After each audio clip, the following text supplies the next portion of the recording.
जी नमस्कार, क्या नाम आपका? मेरा नाम कविता खत्री है। कहाँ से आप? मैं जैसलमेर से हूँ प्रॉपर।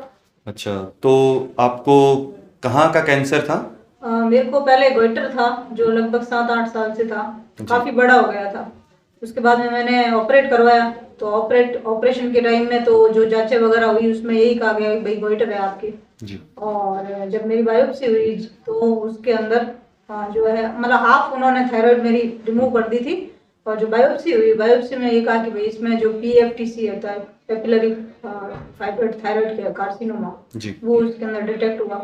तो उसके बाद में डॉक्टर ने ये बोला कि जो आपका जो दूसरा पार्ट है वो भी हम लोगों को रिमूव करना पड़ेगा। तब हमने ऑपरेशन ना करवा के सीधा हमने लेकिन वो ऑपरेशन में न तो मुझे करवाना था क्योंकि पॉजिटिव पॉइंट ये था कि मेरे जो ससुर जी थे वो भी यहीं से रिकवर होके गए हैं। उनको माउथ कैंसर था तो मुझे पूरा विश्वास था कि मेरा यहाँ से जो है ट्रीटमेंट है वो सही हो जाएगा। जी। तो फिर हम सीधा यहाँ आए। फिर हम लोग सीधा यहाँ आए और सर को दिखाया, कैंसर क्लास अटेंड करी और यहाँ से मेडिसिन ले गए। फिर हमने कंटिन्यू 7-8 महीने दवाई ली। फिर एक बार फिर आए, फिर सर ने बोला कि 1 साल तक रखो। तब हम 1 साल के बाद फिर आए और हमारी जांच थी, रिपोर्ट वो नॉर्मल हुई। और पहला जो 5 महीने थे मई की जो रिपोर्ट थी वो नॉर्मली थी। लेकिन सर से बात जब यहाँ पे रिपोर्ट दिखाई हम लोगों ने तो उन्होंने बोला कि अभी तो कंटिन्यू करो 1 साल तक पूरी लो दवाई। जी। और आज बिल्कुल जो है मेरा क्लियर आपकी है। रिपोर्ट बिल्कुल नॉर्मल है आज की रिपोर्ट। रिपोर्ट तो आपको जो 1 साल लगभग आपका इलाज चला है, तो इस 1 साल के अंदर इलाज के दौरान आपको कोई परेशानियां, कोई इलाज लेने में, दवाई लेने में नहीं किसी प्रकार ऐसी की? कोई परेशानी नहीं हुई। बस शुरू में जब आप पूरी डाइट जब चेंज कर देते हो एक बार जैसे तो आप body को पूरा adjust होने में time लगता तो है। उसमें थोड़ा सा एक एडजस्टमेंट लगता है। पर वो तो 1-1.5 महीने बाद नॉर्मली सारे वो जब तो लूज मोशन वगैरह के सिम्टम है ना, वो सारे 1-1.5 महीने बाद दवाई लेने के बाद नॉर्मल हो जाते हैं। फिर आप बॉडी उसके हिसाब से ही सेट होनी शुरू हो जाती है और फिर दवाई एकदम बढ़िया काम करती है। जी।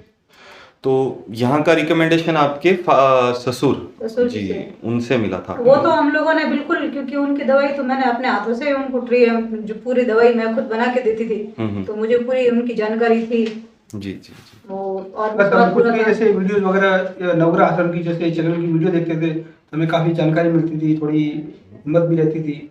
और हमारे खुद के घर में पेशेंट जब ठीक हुआ था तो हमें तो पता ही था कि हम ये करेंगे तो हमारा इसमें फायदा होना ही होना है। हमारे वहाँ पे हमने पूरे जितने भी मेडिसिनल प्लांट्स थे वो सारे जितने भी है वो सब हमने घर पे प्लांट लगा करके दिए। रखे हैं। जी जी। मतलब उसके अंदर गिलोय है, एलोवेरा है, बेलपत्र है, पत्थर चट्टा है और शाम तुलसी, राम तुलसी वो पूरा गार्डनिंग में हम लोगों ने पूरा लगा रखा है। ज्वारे लगाए थे तो हमने। ज्वारे हैं तो ये सब हम लोग सारा जो है ना मेडिसिन वो सब घर पे ही बना मतलब करते हैं और मुझे पता। और हमने इसके साथ में जो भी जैसलमेर के अंदर काफी 3-4 ऐसे पेशेंट्स है कैंसर पेशेंट्स जो यहाँ से मेडिसिन लेके गए हैं और उनकी भी हम लोग हेल्प करते हैं जो उनको क्योंकि पत्ते हर जगह अवेलेबल नहीं होते हैं तो वो भी लोग लेके जाते हैं हमसे सारा। जी जी। तो जो और अदर कैंसर पेशेंट आते हैं उनके लिए कोई मैसेज आप देना चाहोगे? बिल्कुल मैसेज यही है कि आप जो है ये जो आयुर्वेद है उससे बेस्ट मेरे को नहीं लगता है कि कोई और ट्रीटमेंट इतना बेस्ट हो सकता है।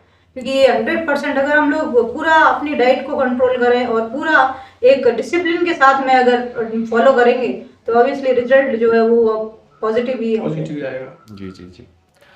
लेकिन मेन चीज इसमें यही है कि जो पेशेंट है उसको पूरा डिसिप्लिन रखना पड़ेगा। डिसिप्लिन रखना तो विदाउट डिसिप्लिन आप सोचिए कि भाई दवाई अकेली काम करेगी तो दवाई नहीं काम करेगी। जो परहेज और इसके अंदर बताए गए हैं वो तो हमको 100% फॉलो करने ही करने हैं। पेशेंस भी बहुत चाहिए, बहुत पेशेंस चाहिए।